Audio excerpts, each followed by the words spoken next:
Just think of Biden. He says, don't make the vaccines divisive.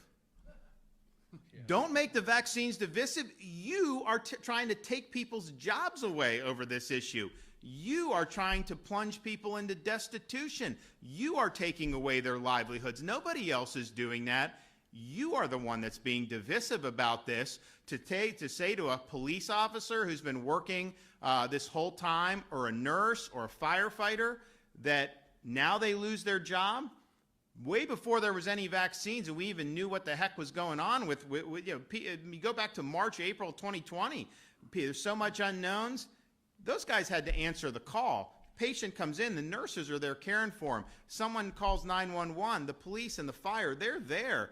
And they had to put themselves on there. And now you're going to toss them aside? So he is the one that's being divisive on this. We believe people should be able to make their own decisions. Yes, ma'am. No one should lose their job over these shots. I think we want to protect people's jobs. These are folks that have been working throughout this whole time. They were put in situations where they were exposing themselves to risk knowingly to help others, and they did that, and we considered them heroes just a year ago. Now you're going to let them go by the wayside? Governor, the president had a lot to say yesterday, and he didn't say your name, but obviously was referring to you. What do you have to say to him back when it came to about the mask mandates? Well, I would just say generally, when you're taking action that's unconstitutional, that threatens the jobs of the people in my state, many thousands of jobs, I'm standing for them. We're going to protect their jobs against federal overreach.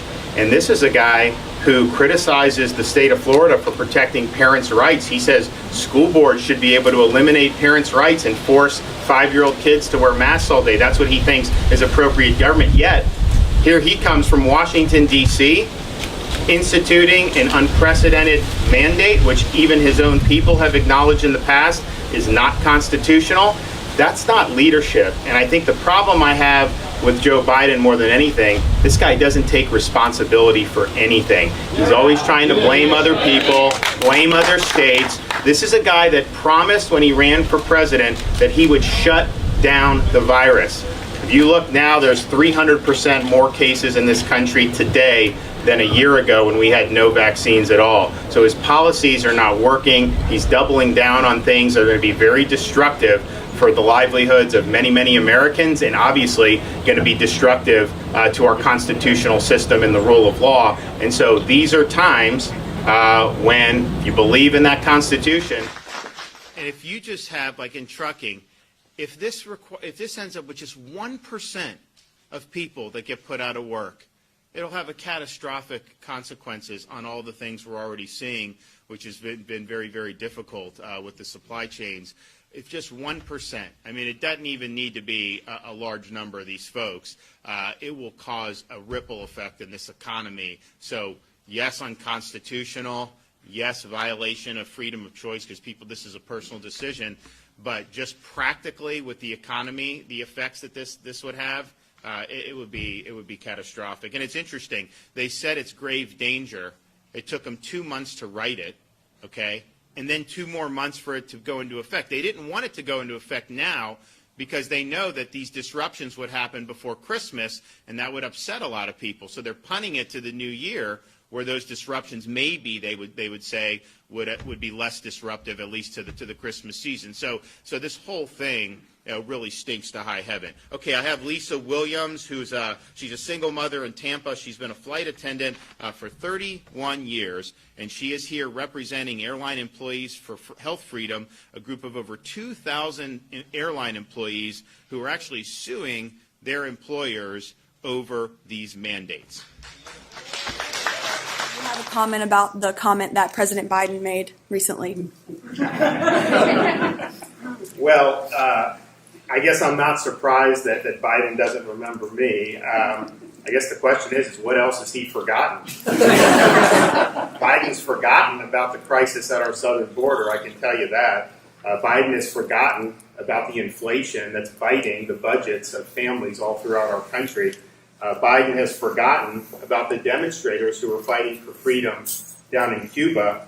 And Biden's even forgotten about the Constitution itself, as we saw with what he did with this moratorium.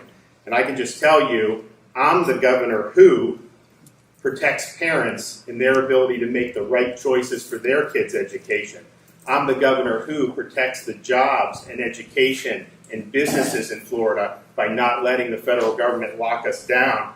I'm the governor who answers to the people of Florida, not to bureaucrats in Washington.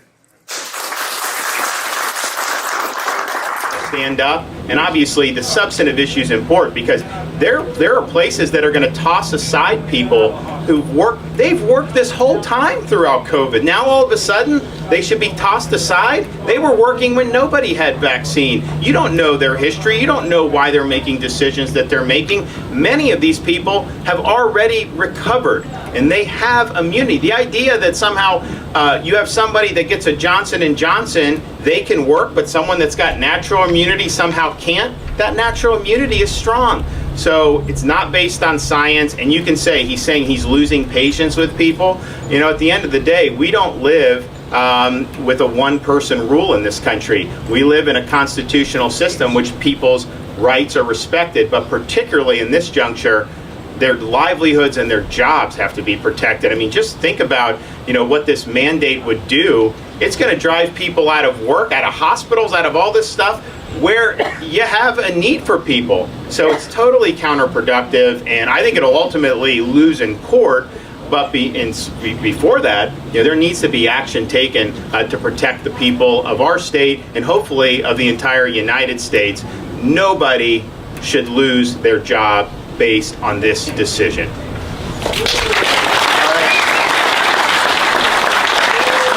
Biden has taken to himself to try to single out Florida over COVID. This is a guy who ran for president saying he was going to, quote, shut down the virus. And what has he done? He's imported more virus from around the world by having a wide open southern border. You have hundreds of thousands of people pouring across every month. And it's not just from Mexico. In fact, it's rarely from Mexico. You have over 100 different countries where people are pouring through. Not only are they letting them through, they're then farming them out all across our communities across this country, putting them on planes, putting them on buses. Do you think they're being worried about COVID for that? Of course not. So he's facilitating, who knows what new variants are out there, but I can tell you whatever variants are around the world, they're coming across that southern border. And so he's not shutting down the virus, he's helping to facilitate it in our country. And what is his big solution? What is he so upset about Florida? His solution is he wants to have the government force kindergartners to wear masks in school. He doesn't believe the parents should have a say in that. He thinks that should be a decision for the government. Well, I can tell you in Florida, the parents are going to be the ones in charge of that decision.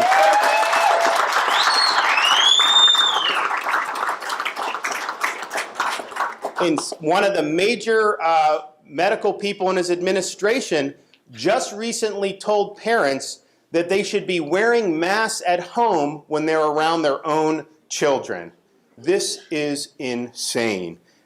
Joe Biden also believes that vaccination should be mandated by force of government and that you should have to show vaccination status to be able to participate in society. Now, Florida, we're very proud of our Seniors First strategy. You look at the mortality in nursing homes among seniors, it's declined dramatically. But we said from the beginning, we're going to make it available for all, but we're not going to mandate it on anybody. That's ultimately an individual's choice to be able to do it.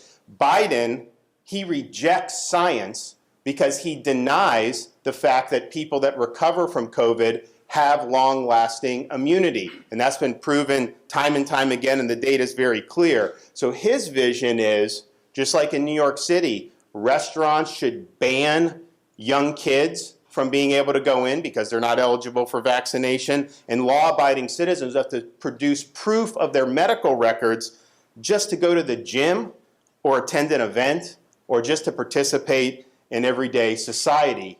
He wants that, but yet if you want to vote, he thinks it's too much of a burden to show a picture ID when you're voting. So no voter ID, but have to show your medical papers just to be able to live an everyday life?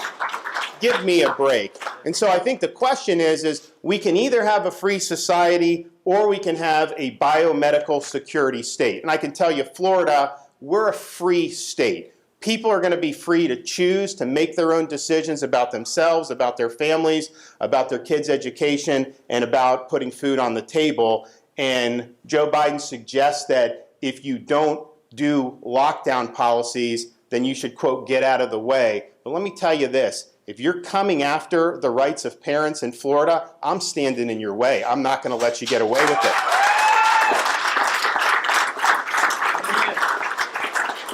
If you're trying to deny kids a proper in-person education, I'm going to stand in your way, and I'm going to stand up for the kids in Florida. If you're trying to restrict people, impose mandates, if you're trying to ruin their jobs and their livelihoods and their small business, if you are trying to lock people down, I am standing in your way, and I'm standing for the people of Florida. So why don't you do your job?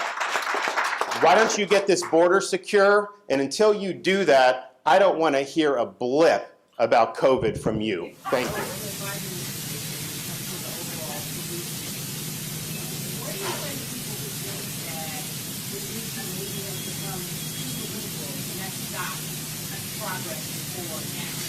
So that's a good question. So, is all this just politics? I mean, we live in a polarized time, and it just seems like one team versus the other. And there's definitely some truth to that. But I would say this. I mean, Biden's in a bad spot because he ran for president saying he was going to unite the country. He ran for president saying he was going to shut down COVID. He demagogued Trump about COVID, blamed every COVID infection on Trump, and said as soon as he was president, he was stopping it. And yet you've seen, the results have been even worse, even with medications and vaccines on that. So he's failed to shut down the virus, which he promised to do, and he failed to unite the country. His proposals that he's done are more divisive than any policies, Republican or Democrat, in my lifetime that I can think of. And so that's what's driving the dissatisfaction. Part of it is the policies aren't working, and I think we have a responsibility to call them out. Look, if you want truckers fired, if you want nurses fired in Florida, I'm standing up for them, and I'm going to fight back against you. That's just the bottom line. But I think also the dissatisfaction is driven by people appreciate if you run and you say you're going to do stuff and you do it, even if they don't agree with it, they kind of give you credit for doing what you said you do. I mean, I've done what I said I would do. You look back at my inauguration speech, we've knocked out what I said I would do, and we're doing even more. Biden, though, I think, committed a fraud on the public when he said he was going to unite people. He is not. He is being captive by a very militant leftist impulse in his party. This is an impulse that I think the vast majority of Americans reject, but nevertheless, that's what's driving this. And so I think that adds salt in the wounds. Like, yeah, they see their gas prices going up. They see grocery prices going up. They see all these problems. See, of course, the disaster in Afghanistan, the disaster at the southern border. So they see all that, and that's problematic. But then I think it's like, wait a minute. How is it uniting the country by having an open border? How did it unite the country for being humiliated in Afghanistan? How is it uniting the country to try to impose mandates that are going to cause millions of Americans to potentially lose jobs or livelihoods? And that, I think, is why people are so dissatisfied. And so we have just a responsibility to stand up for folks, and we've guarded Floridians' jobs zealously, their freedom zealously, from threats on all comers. But if it happens to be coming out of Washington, that we're going to do that. But people know that if you have a bureaucracy that's out of control and they have their set sight on the jobs and livelihoods of Floridians, people know they have a governor that is going to fight back. They have a governor that's going to stand up for them. They have a governor that is going to do whatever he can to make sure they have the right to work and the businesses can function and kids are able to go to school and all the things that are just so important to having a healthy society. That's what we're fighting for. And to the extent that the Biden administration is getting in the way of that, then we're going to be here to fight back. Absolutely. Okay. Mayor, we wanted to ask you about a story that's been of interest to a lot of our viewers, these migrant flights to the Jacksonville area. Your spokesperson told us your office is aware of 78 such flights in recent months. She says state law enforcement has briefed the office about this. Which law enforcement agency is that? And can you provide specifics about these flights, when they landed, who was on board, how many? So here's what happens with these flights. There's no notification to the state of Florida. These are done mostly in the middle of the night, and it's clandestine. and we really have no say into it. So what we're going to do, so I don't know on the top of my head everything, but we could provide. I know when we initially got wind of this, it wasn't through normal channels. It's people in the federal government who are effectively leaking this to us so that we have a heads up on it. I've talked with Mayor Curry. I've talked with my folks. We need to talk to the airport people. We're going to get together and figure out what we can do in the immediate term to protect folks in Florida. And then obviously, as the legislature comes back, I think about it, you have an open border in violation of U.S. law. The president has said that basically they want to even pay reparations to people who came illegally. Just think about that. You as an American, you get higher gas prices. You get higher grocery bills. You get told basically to just grin and bear it. Someone breaks the law, comes illegally, and they're going to cut them a check for hundreds of thousands of dollars. That is just unbelievable. But that's what we're dealing with. So they're not enforcing the law. I had people there to help Texas, Governor Abbott. We had some of our state law enforcement there in June and July, and they did a great job. But what would happen is people would come illegally, our folks would apprehend, you turn them over to the feds, and then the feds put them on a bus and send them around, or put them on flights and send them all over the country. How is that something that's effective? So we have to look at that and say, we are suing the Biden administration over that. We have a pending lawsuit. I think we can be successful on it, but that's not going to happen overnight. Then we have to look at, okay, if these contractors are being contracted by the federal government and they're imposing problems on us. We had somebody that was murdered by somebody that was brought in by Biden. We should be able to have consequences for those contractors. And your ability to do business in Florida, I think, should absolutely be curtailed based on whether or not you're bringing problems or not bringing problems. And the fact of the matter is, this border should be secured. We know what to do because it was working prior to Biden taking office. So they should do that. But we are going to work with the folks here in Jacksonville. And the problem is, the federal government has basically the runway when it comes to air traffic in this country. So I don't control the airspace. City of Jacksonville doesn't control the airspace. The feds control the airspace.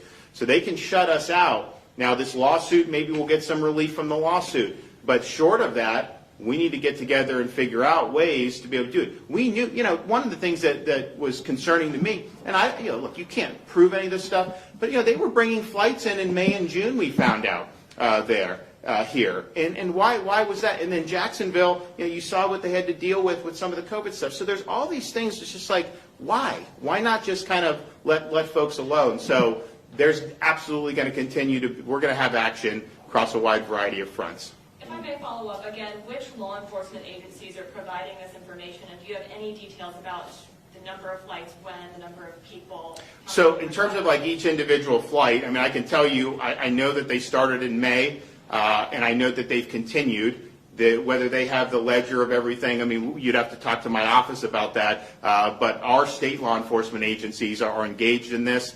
And again, this is not something that we're given ahead of time. This is something that we find out after the fact. And I talked with the folks at the Jacksonville Aviation Authority.